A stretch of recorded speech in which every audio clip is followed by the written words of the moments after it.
where using the pen tool we can generate the random structures, shapes and think here we will find and explore the different options.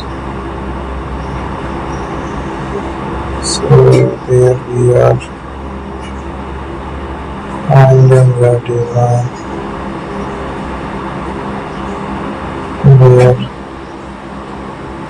to use it. I will find that new designs,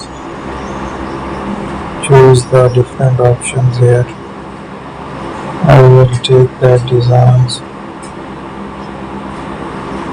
use the shapes over it.